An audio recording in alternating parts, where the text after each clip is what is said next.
વિદ્યાર્થી મિત્રો, આજે આપણે શહેરીકરણની સમસ્યા હળવી કરવાના ઉપાયો છે એ વિશે આજે આપણે અભ્યાસ કરીશું.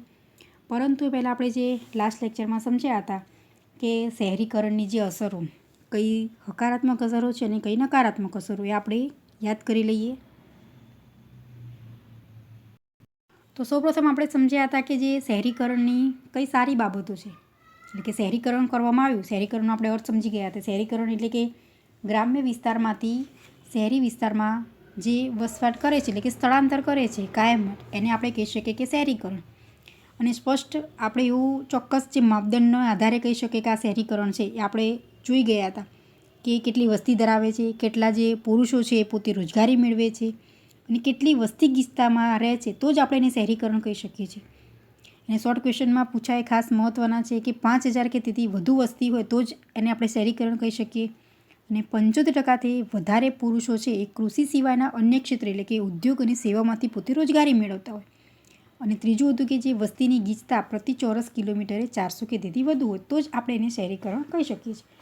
હવે આપણે શહેરીકરણની જે સારી બાબતો છે કે હકારાત્મક, તો એ મુદ્દા છે. ક્વેશ્ચન પૂછાય તો સૌપ્રથમ મુદ્દા તમારે લખીને પછી જ એને સમજાવવાના રહેશે. આ ક્વેશ્ચન એ ખૂબ જ મહત્ત્વનો છે કે શહેરીકરણની હકારાત્મક અસરો સમજાવો. તો સૌપ્રથમ છે કે જે માળખાકીય સુવિધાઓમાં વધારો. આપણે જાણીએ છીએ કે શહેરીકરણના કારણે જે ગ્રામ્ય વિસ્તારમાં સુવિધા નથી મળતી, એટલી શું મળે છે શહેરીકરણમાં એ સરળતાથી એ માળખાકીય સગવડો મળી છે. જેમ કે શિક્ષણ છે, સારું એજ્યુકેશન મેળવવું છે તો ગ્રામીણ વિસ્તારમાં એટલું ના મળે. એના કરતાં શહેરી વિસ્તારમાં કેવું છે, સરળતાથી અને સારું શિક્ષણ મળી શકે છે. એવી જ રીતે જે બેંકની સગવડ છે, તેમજ જે આરોગ્ય, વાહન વ્યવહાર છે, વીજળી, આમ આ બધી માળખાકીય સુવિધાઓ છે, એના દ્વારા ઘણી બધી રોજગારીની તકો એ ઊભી થઈ શકે છે શહેરી વિસ્તારમાં. અને જો વ્યક્તિ પાસે આવક વધે છે તો એ પોતે ખરીદ શક્તિમાં પણ વધારો કરી શકે છે. તો આ શું છે, શહેરીકરણની સારી બાબત છે. બીજું છે કે જે ગરીબીમાં ઘટાડો. તો આપણે જાણીએ છીએ કે જો વ્યક્તિ સારું એવું કમાણી કરી શકે છે, એટલે કે રોજગારી પોતે મેળવે છે, તો એકંદરે પોતે શું થશે, બેરોજગારીમાંથી એને રોજગારી મળે છે, એટલે ગરીબીમાં ચોક્કસ ઘટાડો એ થઈ શકે છે. આગળનો મુદ્દો છે કે જે સાંસ્કૃતિક વિકાસ, કે શહેરોમાં આપણે જાણીએ છીએ કે વ્યક્તિ પોતે સારું એવું શિક્ષણ મેળવે છે, એજ્યુકેશન મેળવે છે, તો પોતે સર્વાંગી વિકાસ એ કરી શકે છે. આગળનો મુદ્દો છે કે જે અત્યાધુનિક આરોગ્યની સેવાઓ. તો ગ્રામીણ વિસ્તાર કરતાં શહેરી વિસ્તારમાં સૌથી સારી આરોગ્યની જે સુવિધાઓ છે એ ઝડપથી મળી શકે છે. આગળનો 5મો મુદ્દો છે કે જે સામાજિક અસર, એટલે કે આધુનિક વિચારસરણી. આપણે જાણીએ છીએ કે શહેરી વિસ્તારમાં જે વ્યક્તિ રહે છે અને ગ્રામીણ વિસ્તારમાં છે, બંનેમાં શું જોવા મળે, તફાવત જોવા મળે છે. કેમ?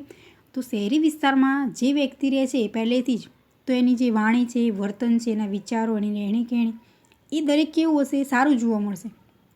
એ પોતે પરિવર્તનને ઝડપથી સ્વીકારી શકે છે. ગ્રામીણ વિસ્તારમાં જે વ્યક્તિ રહે એ પોતે પરિવર્તન સ્વીકારતા નથી, પરંતુ શહેરી વિસ્તારના જે વ્યક્તિ છે એ પરિવર્તનને ઝડપથી સ્વીકારી શકે છે. આગળ છે છઠ્ઠું, જે ઊંચું જીવન ધોરણ, કે શહેરી વિસ્તારમાં સારી એવી સુવિધા મળે છે, એટલે કે વ્યક્તિ રોજગારી મેળવી શકે છે અને આવકમાં વધારો થાય છે, તો માટે સારું એ જીવન ધોરણ એ જીવી શકે છે. તો આ શું છે, શહેરીકરણની જે હકારાત્મક અસરો. હવે આપણે નકારાત્મક અસરો જોઈએ.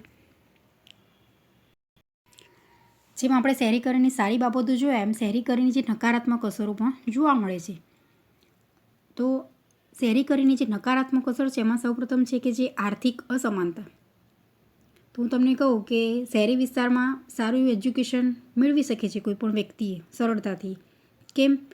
તો પોતે શહેરી વિસ્તારમાં રહે છે, માટે એ વ્યક્તિ પોતે સારું શિક્ષણ મેળવે છે તો સારો ધંધો, સારો વ્યવસાય કરી શકે છે અને આવક એની કેવી હશે, ઊંચી હશે. જ્યારે ગ્રામીણ વિસ્તારમાં રહે છે જે વ્યક્તિ, તો એ વ્યક્તિ ભણેલા પણ કેવું હશે, ઓછા શહેરી વિસ્તાર કરતાં.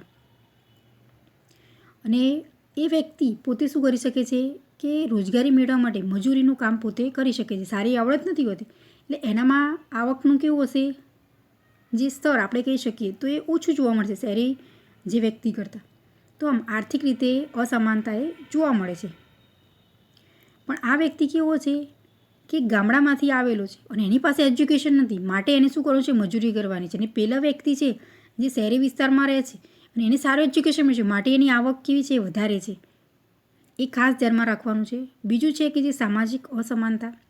તો આપણે જોઈએ જ છીએ કે જે વ્યક્તિ શહેરી વિસ્તારમાં રહે છે તો પોતે સુખી સંપન્ન જોવા મળે છે. એ પોતે ઝડપથી શું કરી શકે છે, જે વિચારો છે, જે પરિવર્તન છે એને સ્વીકારે છે, જ્યારે ગ્રામીણ વિસ્તારનો વ્યક્તિ છે એ ઓછું ભણેલો હોય છે, એટલે પોતે શું કરી શકે છે, કોઈ પણ પ્રકારનું જે નવું પરિવર્તન આવે છે એ પોતે સ્વીકારી શકતો નથી. એટલે કે રૂઢિચુસ્તમાં એ પોતે માનનાર વ્યક્તિ જોવા મળે છે. એટલે કે સામાજિક અસમાનતા અહીં જોવા મળે છે. શહેરીકરણ છે છતાં પણ. આગળ ત્રીજો છે કે જે ગંદા વસવાટનો જે પ્રશ્ન, કે આપણે જોઈએ છીએ કે ગ્રામ્યમાંથી શહેરમાં આવે છે, પોતે શું કરે છે, એવા વિસ્તારમાં જે રહેવાનું પસંદ કરે છે કે જ્યાં કંઈ પણ પ્રકારની સુવિધા નથી હોતી. કહેવાય શહેરી વિસ્તાર, પરંતુ ગામડાનો કોઈ એવો આપણે કહી શકીએ વિસ્તાર કે તે વસવાટ કરે છે કે જે ઝૂંપડપટ્ટી છે, જે કોઈપણ પ્રકારની સુવિધાઓ પણ પર્યાપ્ત નથી હોતી. તો આ શું જોવા મળે, શહેરીકરણની જે નકારાત્મક અસર. આગળનો મુદ્દો છે કે જે કાયદો વ્યવસ્થાની જે સમસ્યા, કે વ્યક્તિ પોતે એવા વિસ્તારમાં વસવાટ કરે છે કે જ્યાં એને કોઈપણ પ્રકારની જે સગવડ નથી મળી શકતી, જે માળખાકીય સુવિધાઓ, અને જો પોતે રોજગારી એ સરળતાથી નથી મેળવી શકતા, તો પોતે કોઈ પણ એવા કામ કરે છે જે આપણે એને કહી શકીએ કે જે અસામાજિક કાર્યો, કે ચોરી કરવી, લૂંટફાટ કરવી જેવી ઘટનાઓ છે. તો આ ઘટનાઓ જે રોજબરોજમાં જોવા મળે છે આપણને, અને આ કાયદો વ્યવસ્થા છે એને પહોંચી વળતું નથી. તો આ પણ એક શહેરીકરણની જે નકારાત્મક અસર છે. આગળનો મુદ્દો છે કે જે આંતરમાળખાકીય સુવિધાના પ્રશ્ન, કે શહેરી વિસ્તારમાં હોવા છતાં પણ એવા વિસ્તારમાં વસવાટ કરે છે કે જ્યાં કોઈ પણ પ્રકારની સુવિધા નથી, જેમ કે રસ્તાની સુવિધા ના હોય, પાણીની સુવિધા. આ બધી સુવિધાઓ છે, સ્વચ્છતાના જે પ્રશ્નો જોવા મળે છે. તો આ બધી સુવિધાઓ પણ જે વહીવટીતંત્ર છે એ પૂરી પાડવામાં જે અસફળ રહે છે. અને આપણે જાણીએ છીએ કે જે પ્રદૂષણના પ્રશ્નો, કે શહેરીકરણમાં સૌથી વધારે જે પ્રદૂષણના પ્રશ્નો જોવા મળે છે, કે વ્યક્તિ પોતે એવા વિસ્તારમાં રહે છે કે જ્યાં એને સગવડો નથી મળતી, અને આજુબાજુનો વિસ્તાર પણ એક એવો છે જે ગંદકીવાળો હોય છે. તો ત્યાં સૌથી વધારે જે પ્રદૂષણના પ્રશ્નો જોવા મળે છે. અને આમે શહેરી વિસ્તારમાં સૌથી વધારે ઉદ્યોગ ધંધા છે. આપણે કહી શકીએ કે ગ્રામીણ વિસ્તારમાં એટલું પ્રદૂષણ નથી, એના કરતાં શહેરી વિસ્તારમાં પ્રદૂષણ કેવું છે, સૌથી વધારે. અને એ પ્રદૂષણ એ કેવું હોય છે કે અલગ અલગ હોય છે, કે અવાજનું પ્રદૂષણ છે. આપણે જાણીએ છીએ કે સૌથી વધારે વાહન વ્યવહારો જે ચાલતા હોય છે એના કારણે જે હવામાં પણ પ્રદૂષણ જોવા મળે છે, તેમજ જે ધ્વનિ પ્રદૂષણ પણ સૌથી વધારે છે. તો આમ આ શહેરીકરણ જે નકારાત્મક અસરો છે, આ ક્વેશ્ચન એ ખૂબ જ મહત્ત્વનો છે. એક્ઝામમાં પૂછાય કે શહેરીકરણની નકારાત્મક અસરો વિશે સમજાવો. તો આ દરેક મુદ્દા છે સમજાવવાના રહેશે જે ક્વેશ્ચન પૂછાય. હવે આપણે જોઈએ કે જે શહેરીકરણની જે સમસ્યા હળવી કરવાના જે ઉપાયો. તો ક્વેશ્ચન છે કે શહેરીકરણની સમસ્યા હળવી કરવાના ઉપાયો. આપણે શહેરીકરણનો અર્થ જોયો, એની જે અસરો જોઈ કે હકારાત્મક અને નકારાત્મક. હવે શહેરીકરણની જે સમસ્યા છે તો એને કેવી રીતે આપણે જે હળવી કરી શકીએ, એને હલ કરી શકીએ. તો શહેરીકરણની સમસ્યા હળવી કરવા માટેના જે નીચેના જે પોઈન્ટ છે, કુલ 7 પોઈન્ટ છે. સૌપ્રથમ છે કે નીતિ વિષયક પગલાં. બીજું છે કે રોજગારીની તકો વધારવી. ત્રીજો મુદ્દો છે માળખાકીય સુવિધાઓ સુદૃઢ કરવી. ચોથો મુદ્દો છે શિક્ષણ અને આરોગ્યની સુવિધાઓ. પાંચમો છે ગૃહ અને નાના પાયાના ઉદ્યોગોનો વિકાસ. છઠ્ઠો મુદ્દો છે જે ગામડાઓમાં પાયાની સુવિધાઓનો વિકાસ. અને સાતમો મુદ્દો છે વહીવટી વ્યવસ્થાએ સુદૃઢ કરવી. એટલે કે શહેરીકરણની જે સમસ્યા છે એવી કેવી રીતે ઉકેલી શકીએ આપણે, કેવું કામ કરી શકીએ, કેવી કામગીરી કરી શકીએ, એટલે કે લોકોને રોજગારી અપાવી શકીએ આપણે. સારા શિક્ષણના કારણે પણ જે શહેરીકરણની સમસ્યા હલ થઈ શકે છે. તો સૌપ્રથમ આપણે સમજીશું કે જે નીતિ વિષયક પગલાં લેવા, તો કેવા પગલાં સરકારે લેવા કે જેના કારણે શહેરીકરણની જે સમસ્યા છે હલ થઈ શકે. તો સૌપ્રથમ છે કે નીતિ વિષયક પગલાં લેવા. તો ભારત સરકારે શહેરીકરણની સમસ્યા હળવી કરવા માટે જે ઉપાયો હાથ ધર્યા છે. તો સૌપ્રથમ કે જે 10 લાખથી વધુ વસ્તી ધરાવતા શહેરોમાં નવા ઉદ્યોગોની સ્થાપના પર નિયંત્રણ મૂકી અનિયંત્રિત થતા શહેરીકરણને મર્યાદિત બનાવ્યું. હવે અહીં ખાસ ધ્યાનમાં રાખવાનું છે કે સરકાર એવું નક્કી કરે છે કે 10 લાખથી વધુ વસ્તી ધરાવતા શહેરોમાં નવા ઉદ્યોગોની સ્થાપના પર એ નિયંત્રણ મૂકે છે. એટલે કે જ્યાં 10 લાખથી વધુ વસ્તી રહે છે ત્યાં એ કોઈપણ પ્રકારનો નવો ઉદ્યોગ ધંધો સ્ટાર્ટ ના કરવો. કેમ? તો એના કારણે જ્યાં નાના નાના આપણે કહી શકીએ કે જે નગરો છે ત્યાં સૌથી વધારે ઉદ્યોગ ધંધા સ્ટાર્ટ કરવાનું એ પરમિશન આપે છે. આગળનો બીજો મુદ્દો છે કે જે મધ્ય કદના નાના નગરોના વિકાસને પ્રોત્સાહન આપી મોટા શહેરોમાં થતું અસામાન્ય શહેરીકરણ ઓછું થશે. સરકાર એવો પ્રયત્ન કરે છે કે જે નાના નાના નગરો છે તો એવા વિસ્તારોનો વિકાસ કરવા સૌથી વધારે પ્રોત્સાહન સરકાર આપે છે. એવા પગલાં લે છે કે ત્યાં સુવિધાઓ સૌથી વધારે પૂરી પાડે છે કે જેના કારણે ત્યાંની વસ્તી એ શહેરી વિસ્તારમાં આવતી શું થશે, જે રોકશે. એટલે કે ત્યાં જ પોતે સારું એવું જો રોજગારી મળી શકે છે તો પોતે સરળતાથી ત્યાં જ પોતે શું કરે છે, રોજગારી મેળવે છે. એટલે કે ત્યાં જ નાનો મોટો ધંધો કરી અને પોતે રોજગારી સરળતાથી મેળવી શકે છે.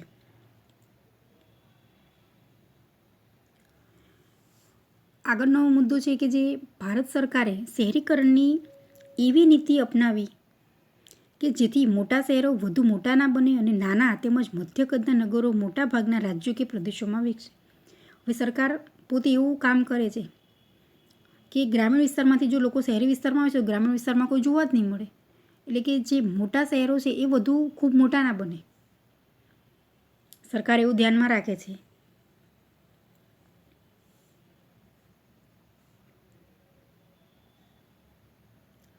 અને જે નાના અને મધ્ય કદના જે નગરો છે એ મોટાભાગના રાજ્યો કે પ્રદેશોમાં વિકસે. એટલે કે એ પોતે રોજગારી સરળતાથી અન્ય લોકોને અપાવી શકે એવું ત્યાં ઉદ્યોગ ધંધાએ સ્ટાર્ટ કરવાનું સરકાર એવું શું કરે છે, પરમિશન આપે છે.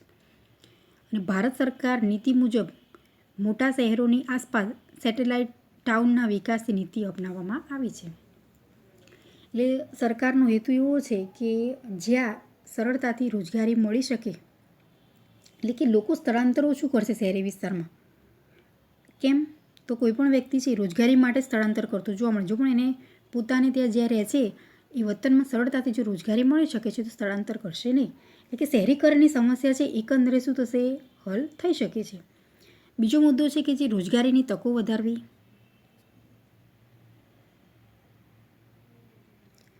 તો શહેરીકરણની જે નકારાત્મક અસરો ઘટાડવા અને શહેરોમાં સ્વરોજગારીની તકો વધે એવા રોજગારલક્ષી કાર્યક્રમો સરકાર દ્વારા અમલમાં મૂકવામાં આવે છે. હવે શહેરીકરણની આપણે સમસ્યા જે હલ કરવી છે તો જે શહેરીકરણની જે નકારાત્મક અસરો આપણે સમજ્યા હતા તો એ અસરો જે ઘટાડો કરવો એમાં, અને શહેરોમાં જે સ્વરોજગારીની તકો વધે એવા કાર્યક્રમો સરકાર ગોઠવે છે.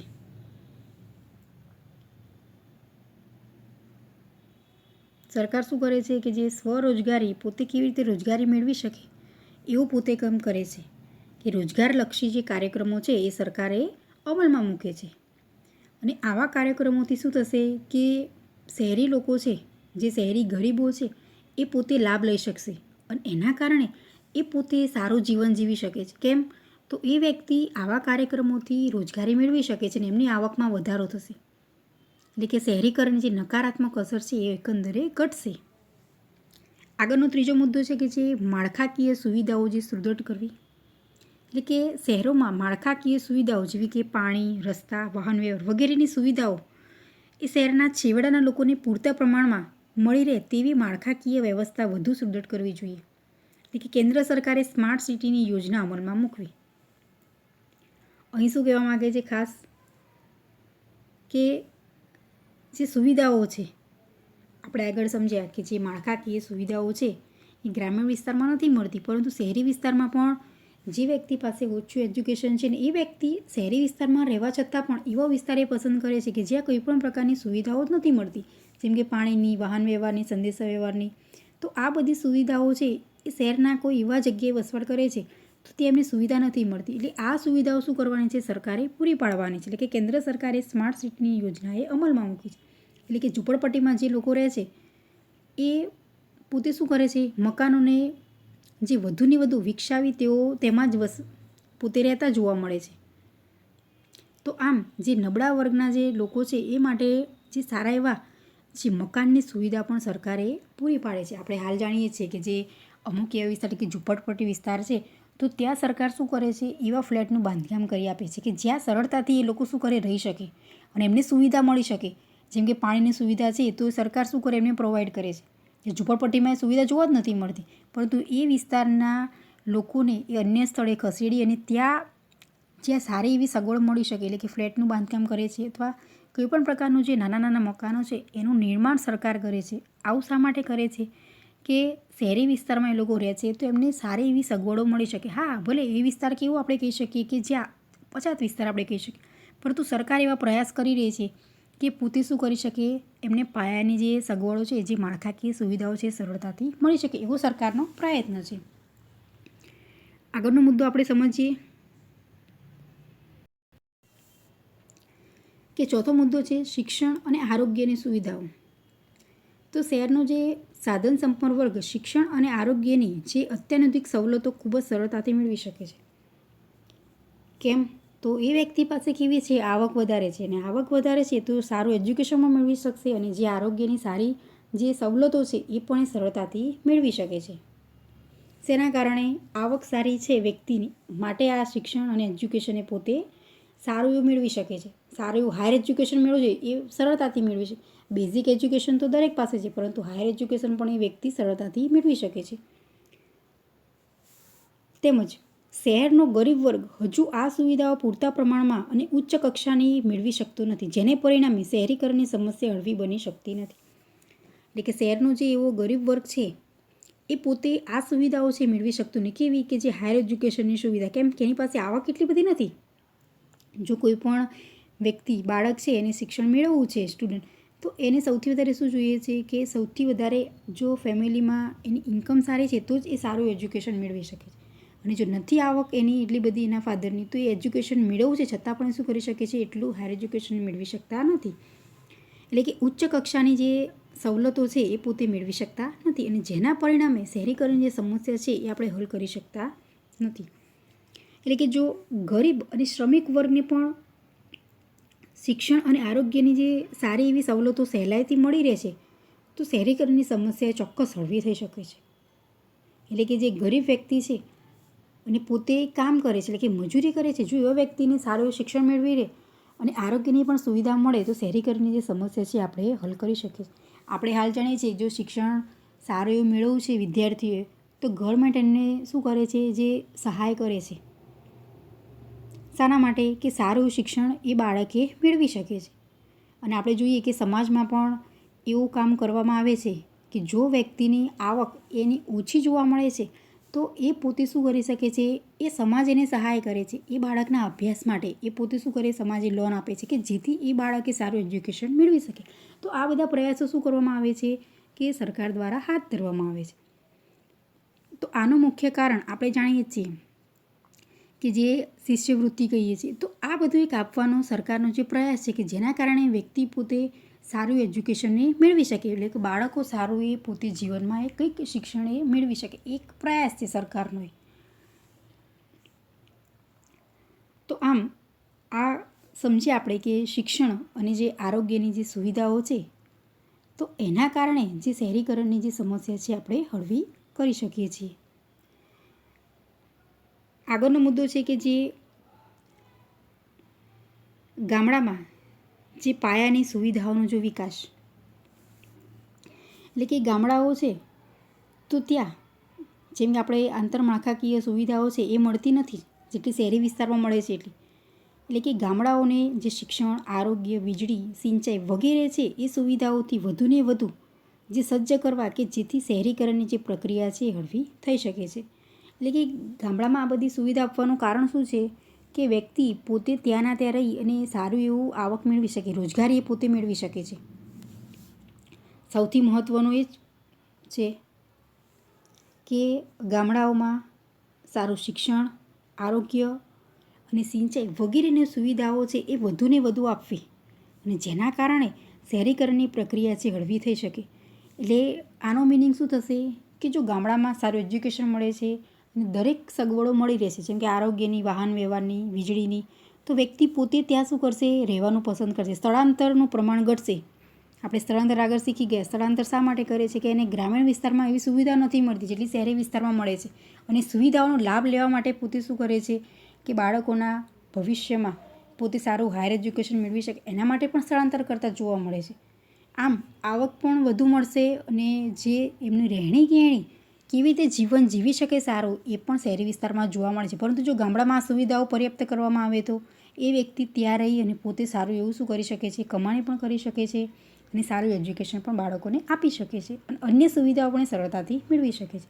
એટલે કે જે શહેરમાં જે મોટા મોટા જે ઉદ્યોગો છે એમની સાથે જે નાના પાયાના ઉદ્યોગો છે એને વધુને વધુ વિકસાવવા, જેથી જે આર્થિક અસમાનતા છે એ ઘટાડી શકીએ છીએ આપણે. આમ શહેરીકરણની જે સૌથી વધારે જે સામાજિક અસમાનતા છે એને આપણે હળવી બનાવી શકીએ છીએ.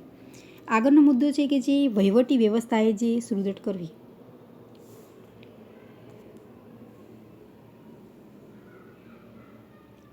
એટલે કે શહેરીકરણની જે નકારાત્મક અસરમાં આપણે જોયું કે સૌથી વધારે જે કાયદો વ્યવસ્થા છે એની સમસ્યા જોવા મળે છે.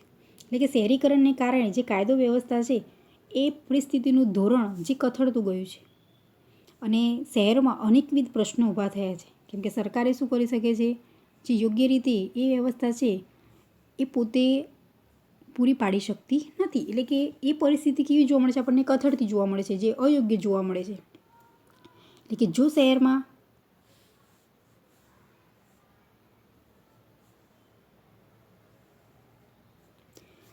કાયદો અને વ્યવસ્થાની સ્થિતિ સુધારવી હોય તો વહીવટી જે વ્યવસ્થા એ સુદૃઢ કરવી પડે. એટલે કે શહેરમાં જો યોગ્ય રીતે દરેક કાયદા નીતિ નિયમોનું પાલન કરવું હોય તેની કે જે આપણે સ્થિતિ કહીએ એ યોગ્ય રીતે સુધારવી પડે, કે વહીવટી વ્યવસ્થા છે એ યોગ્ય બનાવવી પડે. એટલે કે વહીવટમાં જે સંકલનનો જે અભાવ જોવા મળે છે એને દૂર કરી જે સારું એવું એટલે કે સુશાસનની પરિસ્થિતિ સર્જવામાં આવે તો જ આ સમસ્યા છે હલ થઈ શકે છે. શું કરવું પડે કે જે શહેરમાં છે જે કાયદા વ્યવસ્થા છે એનું યોગ્ય રીતે પાલન થવું જોઈએ અને એ માટે પ્રજા પણ શું કરવી પડે, જાગૃત, જે વધુમાં વધુ જાગૃત કરવામાં આવે તો જ આ સમસ્યા છે હલ થઈ શકે છે. આપણે જાણીએ છીએ કે સિટીમાં જો તમે વ્હીકલ લઈને જાઓ છો તો સ્ટ્રિક્ટ જે નિયમો છે એ ફોલો કરવા જ પડે, કે જ્યારે સિગ્નલ ચાલુ હોય તો જ તમે શું કરી શકો છો, જઈ શકો છો, બાકી તમારે સ્ટોપ ત્યાં ઊભું રહેવું પડે છે. આ બધા શું છે, કડક નીતિ નિયમો. જો તમે એ નીતિ નિયમોનો ભંગ કરો છો તો સરકાર સામે શું કરે છે, પગલાં લે છે તમારી સામે કોઈ પણ. અને એ ગ્રામ્ય વિસ્તારમાં એવા કોઈ પગલાં લેતા જ નથી. એ શહેરી વિસ્તારમાં આપણને આ બધી સુવિધાઓ છે એ જોવા મળે. એટલે કે સરકાર માળખાકીય સુવિધાઓ પૂરી પાડે છે અને સામે સામે જે કડક નીતિ નિયમો છે એ પણ શું કરે, જો ફોલો કરે છે તો આ શહેરીકરણની સમસ્યા છે આપણે શું કરી શકીએ છીએ, હળવી બનાવી શકીએ છીએ. તો આમ આપણે જ્યાં સમજ્યા કે જે શહેરીકરણની સમસ્યા છે એ હળવા કરવાના જે ઉપાયો છે, તો આ રીતે શહેરીકરણની સમસ્યા છે હલ થઈ શકે છે. હવે આપણે જોઈએ કે જે આંતરમાળખાકીય સુવિધાઓ, કે જે આંતરમાળખાકીય જે સેવાઓ છે એ આપણે સમજીએ. તો સૌપ્રથમ આપણે જોઈએ કે જે આંતરમાળખાકીય સેવાઓ છે, તો આંતરમાળખાકીય સેવાઓ છે એ આપણે કુલ અહીં 5 સમજવાની છે. મેં જો સૌપ્રથમ લખ્યું છે કે આપણે સૌપ્રથમ શીખીશું શિક્ષણ, બીજું છે આરોગ્ય, ત્રીજું છે વીજળી, ચોથું છે રેલવે અને પાંચમું છે જે પેટ્રોલિયમ. એટલે કે સૌપ્રથમ આપણે શિક્ષણનો અર્થ, એનું શું મહત્ત્વ છે તો એ આપણે સમજીએ.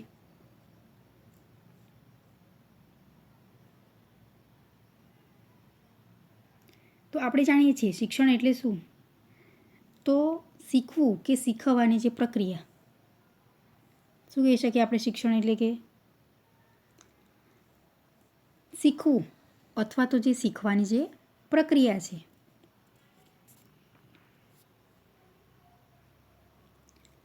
તો માનવ મૂડીરોકાણ એટલે કે માનવીમાં જે રહેલી શારીરિક અને માનસિક શક્તિઓના વિકાસ માટે જે મૂડીરોકાણ કરવામાં આવે છે તે આમ કેળવણી, એટલે કે શિક્ષણ, તાલીમ, સંશોધન વગેરે સેવાઓ માટે કરેલ મૂડીરોકાણને માનવ મૂડીરોકાણ કહેવામાં આવે છે. આપણે કોને માનવ મૂડીરોકાણ કહી શકીએ, તો જે માનવીમાં રહેલી જે શારીરિક અને માનસિક જે શક્તિઓ છે અને એના માટે જે આપણે જે કરીએ છીએ મૂડીનું જે રોકાણ કરવામાં આવે છે. એટલે કે વ્યક્તિ છે પોતે સારું શિક્ષણ મેળવે છે તો એ પોતે તાલીમ, સંશોધન, કેળવણી વગેરે સેવાઓ માટે જે કરેલું મૂડીરોકાણ છે એને આપણે કહીએ માનવ મૂડીરોકાણ કહેવામાં આવે છે. હવે માર્શલ એવું કહે છે કે જે પ્રત્યેક પેઢી તેના પુરોગામી પાસેથી વિચારોનો જે વારસો મેળવે છે અને તે ખરો વારસો છે. એટલે કે દુનિયાની જે ભૌતિક સંપત્તિનો જો નાશ થઈ જાય પરંતુ સંપત્તિ પેદા કરવાના જે વિચારો છે, જો વિચારો જો નાશ ન થયો હોય તો તે નાશ પામેલી સંપત્તિએ ઝડપથી પાછી મેળવી શકાય છે. પરંતુ એના માટે શું, તો વિચારો જો નાશ પામેલા હોય તો ભૌતિક સંપત્તિ જેમની તેમ રહે અને તો જ વખત જતાં એ ભૌતિક સંપત્તિ નાશ પામે છે, કે દુનિયાના ગરીબાઈ દ્વારે આવીને ઊભી રહે છે. તો હવે આપણે જોઈએ કે જે શિક્ષણનું મહત્ત્વ, કે વ્યક્તિ સારું શિક્ષણ મેળવે છે તેનો શું ફાયદો છે. આંતરમાળખાકીયમાં સૌથી મહત્ત્વનું છે કે શિક્ષણ. જે ગ્રામીણ વિસ્તાર કરતાં શહેરી વિસ્તારમાં શું છે, સૌથી વધારે આનો જે લાભ બાળકો લઈ શકે છે એટલું ગ્રામીણ વિસ્તારમાં જે હાયર એજ્યુકેશનનો લાભ એ મળતો નથી. એની જગ્યાએ શહેરી વિસ્તારમાં શું છે, લાભે લઈ શકે છે. અને આપણે જાણીએ છીએ કે સારું એજ્યુકેશન મેળવેલ વ્યક્તિ છે તો એ પોતે શું કરી શકે છે, સારી કમાણી કરી શકે, એટલે કે રોજગારી એ સૌથી વધારે મેળવી શકે છે. કોના કરતાં, તો ઓછું ભણેલા વ્યક્તિ કરતાં ભણેલો વ્યક્તિ રોજગારી સૌથી વધારે મેળવી શકે છે. તો એનું મહત્ત્વ આપણે જોઈએ કે શિક્ષણ મેળવેલ વ્યક્તિ છે તેનું શું ઇમ્પોર્ટન્સ છે. તો સૌપ્રથમ છે કે વ્યક્તિ વધુ જ્ઞાન મેળવે છે જેથી તે ઊંચી કક્ષાની તકો માટે તે યોગ્ય બને છે અને પરિણામે તેનું જીવન ધોરણે સુધરે છે. હવે અહીંયા તમને હું ટૂંકમાં કહું કે જો સારું એવું શિક્ષણ બાળકે મેળવેલું છે એટલે કે વ્યક્તિ વધુ જ્ઞાન મેળવે છે શેના કારણે પોતે પોતાનામાં કંઈ આવડત છે, પોતે કંઈ પણ પ્રકારનું શિક્ષણ મેળવવાની ક્ષમતા ધરાવે છે એટલે કે વધુ જ્ઞાન મેળવે છે તો એ સારી એવી રોજગારીની તકો એ સરળતાથી પોતે પ્રાપ્ત કરી શકશે અને જીવન ધોરણે પણ કેવું જીવશે જે સારું લાઈફસ્ટાઈલ એની જે રહેણી કહેણી છે રહેવાનું જે એ કેવી હશે સારી હશે જે ઓછું ભણેલા વ્યક્તિ કરતાં. બીજું છે કે શિક્ષણમાં જે શિક્ષણ મેળવે છે એટલે કે શિક્ષણ વ્યક્તિમાં વિચારો આદાન પ્રદાનની શક્તિ તથા એક નવો આત્મવિશ્વાસ ઊભો કરે છે. જે વ્યક્તિ સારું એજ્યુકેશન મેળવેલું છે તો એ વ્યક્તિના વિચારો કેવા હશે ખૂબ ઉચ્ચ કક્ષાના હશે આપણે કહી શકીએ. સારા વિચારો છે એ વ્યક્તિના એટલે કે વિચારોના જે આદાન પ્રદાન એ શું થશે આપલે એની શક્તિ તથા એક નવો આત્મવિશ્વાસ જે ઊભો કરી શકે છે. આવું શા માટે જોવા મળે છે આપણે જો સામાન્ય રીતે જે સારું એજ્યુકેશન મેળવેલ વ્યક્તિ છે એની પાસે આપણે કંઈ પણ પ્રકારનું જે વાતો છે એ મેળવીએ છીએ તો એની પાસેથી કેવી મળશે આપણને કંઈક કામની વાતો એટલે કે કંઈક નોલેજેબલ વાતો મળશે એ વ્યક્તિ પાસે. આમને એ વ્યક્તિ પાસેથી આપણે શું કરી શકીએ છીએ કંઈ પણ શીખી શકીએ છીએ. આપણે કોઈ પણ ક્વેશ્ચન હોય તો એ વ્યક્તિ સરળતાથી એ ક્વેશ્ચનનું શું કરી શકે છે આપણને આન્સર આપી શકે છે. એટલે કે એના જે વિચારો છે એ આપણે શું કરી શકીએ છીએ સરળતાથી છે એ અન્યને સમજાવી શકે છે. અન્ય પાસે એ જ્ઞાન શું કરે છે એ વહેંચી શકે છે. આગળનો ત્રીજો મુદ્દો છે કે શિક્ષણ દ્વારા વ્યક્તિ પોતાને લાભદાયી હોય તેવા નિર્ણયો લઈ શકે છે અને જેના દ્વારા તે જીવન જીવવાની સાનુકૂળ પરિસ્થિતિનું નિર્માણ કરી શકે છે. એટલે શિક્ષણ સારું વ્યક્તિ મેળવે છે તો એ પોતે શું કરી શકે છે જે નિર્ણય યોગ્ય લઈ શકે છે જે યોગ્ય સમયે જે યોગ્ય નિર્ણય લેવો જોઈએ એ પોતે કરી શકે છે અને એના દ્વારા સારું જીવન જીવી શકે છે. એની પરિસ્થિતિ કેવી જોવા મળે છે સારી જોવા મળે છે. કેમ તેનું મુખ્ય કારણ છે કે વ્યક્તિ સારું એજ્યુકેશન મેળવેલું છે એ પોતે નિર્ણયમાં કેવું હશે એકદમ તટસ્થ રીતે નિર્ણય લેશે એ પોતે.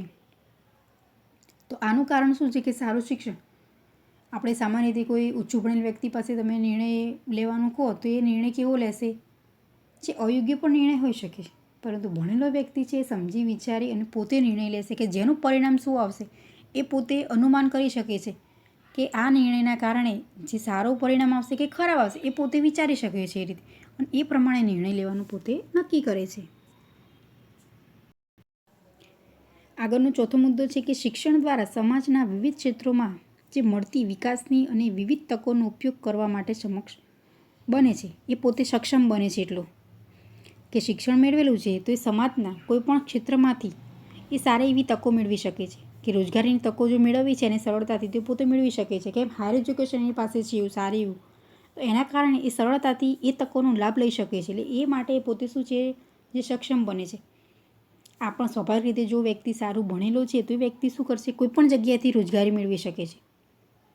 એ પોતે શું કરે છે કોઈ નોકરી કરે છે સામાન્ય અથવા તો કોઈ નાનો મોટો ધંધો કરે છે તો પણ એ વ્યક્તિ શું કરી શકે છે સારી એવી ઇન્કમ એ કમાઈ શકે છે. એટલે કે દરેક તકોનો જે સારી રીતે ઉપયોગ કરતા એ જાણે છે.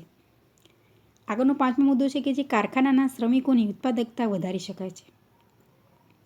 કે સારું એવું શિક્ષણ મેળવે છે તો એના કારણે જે કારખાનાના શ્રમિકો છે એની ઉત્પાદકતા પણ એ પોતે વધારી શકે છે. આગળનો મુદ્દો છે કે ટેકનોલોજીકલ અંગેનું જ્ઞાન આપીને નાણાકીય સહાય અંગેની જે માહિતી દ્વારા બજારની પદ્ધતિઓનો ઉપયોગ કરી ખેડૂતોની ઉત્પાદકતા વધારી શકાય છે. એટલે કે ટેકનિકલ જ્ઞાન આપવાનું છે કે જે વ્યક્તિ પાસે જ્ઞાન નથી જો વ્યક્તિ ભણેલો છે તો આપણે એને જે ટેકનોલોજીનું જ્ઞાન આપીશું તો એ પોતે શું કરે છે એ પ્રમાણેનું કાર્ય કરી શકે છે. એટલે કે નાણાકીય સહાય અંગેની પણ માહિતી દ્વારા જે બજારની પદ્ધતિ છે એનો ઉપયોગ કરી અને ખેડૂતોની જે ઉત્પાદકતા છે એમાં પણ શું કરી શકે વધારો કરી શકે. આ શિક્ષણના કારણે જો સારું શિક્ષણ મેળવ્યું છે તો એ વ્યક્તિ સરળતાથી આ બધું જ્ઞાને મેળવી શકે છે.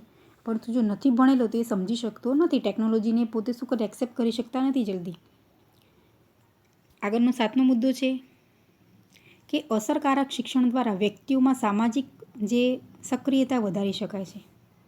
કે વ્યક્તિ પોતે જો શિક્ષણ સારું મેળવેલું છે તો એના દ્વારા આપણે શું કરી શકીએ છીએ, એનામાં જે સામાજિક જે સક્રિયતા એ વધારી શકીએ છીએ. આગળનો મુદ્દો છે કે શિક્ષણ દ્વારા વ્યક્તિઓને જે પર્યાવરણના નુકસાનની સાચી સમજ આપવા તેમજ પરિસ્થિતિની સમતુલા માટે તથા જમીનની ફળદ્રુપતા ટકાવી રાખવા માટે શિક્ષણનો વધારો અને વ્યાપ અનિવાર્ય છે. જો વ્યક્તિ શિક્ષિત છે તો એ વ્યક્તિ સરળતાથી શું કરી શકે છે, સમજી શકે છે કે આપણે પર્યાવરણને પ્રદૂષિત ના કરવું જોઈએ અને પર્યાવરણને જે નુકસાન થાય છે એની જો આપણે સમજ આપીએ છીએ, એમને માહિતી આપીએ છીએ તો પણ એ વ્યક્તિ એક્સેપ્ટ કરી શકે છે અને એ પ્રદૂષણ ના થાય એવો એ પોતે શું કરે, પ્રયાસ કરે છે.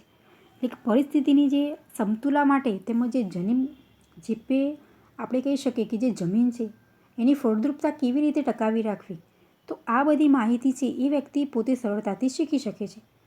અને શિક્ષણનો જે વધારો અને વ્યાપ છે એ આપણે અનિવાર્ય છે. તો આ સમજ છે એ પોતે એજ્યુકેશન મેળવેલ વ્યક્તિ છે એ સરળતાથી શીખી શકે છે કે પર્યાવરણને નુકસાન ના પહોંચાડવું જોઈએ. એ આપણે એને માહિતી આપીએ છીએ કે પર્યાવરણના જે નુકસાનની સાચી સમજ છે એ આપવા માટે પણ મદદરૂપ શિક્ષણ છે, ચોક્કસ થશે. અને કેવી રીતે જમીનની ફળદ્રુપતા ટકાવી, આપણે જાણીએ છીએ કે જમીન છે એનું ફળદ્રુપતા જો યોગ્ય હશે તો જ એમાં સારો એવો પાક આપણે લઈ શકીએ છીએ. તો આ બધી માહિતી છે એ શિક્ષણ દ્વારા શું કરી શકીએ છીએ, આપણે સરળતાથી એ વ્યક્તિ પોતે સમજી શકે છે, શીખી શકે છે એ બાબતોને.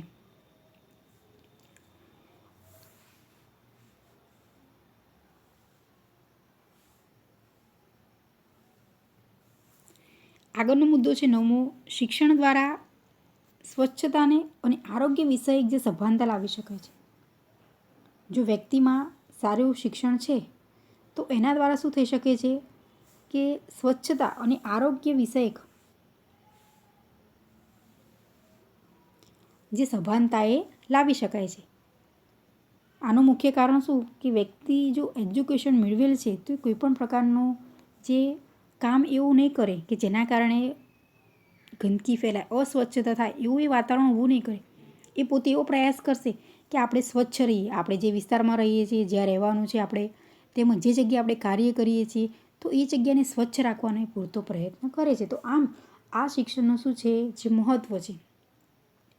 તો આ ખૂબ જ ધ્યાનમાં રાખવાનું કે વ્યક્તિ જો શિક્ષણ મેળવેલું છે તો એ કેટલું એ ફાયદાકારક જોવા મળે છે. હવે આપણે જોઈશું નેક્સ્ટ લેક્ચરમાં કે જે શિક્ષણની જે વર્તમાન સ્થિતિ તેમજ જે આપણે આંતરમાળખાકીય સેવાઓ છે કે જે વીજળી છે, આરોગ્યની છે, તેમજ પેટ્રોલિયમ અને રેલવે છે એ આંતરમાળખાકીય સુવિધાઓનો આપણે અભ્યાસ કરીશું.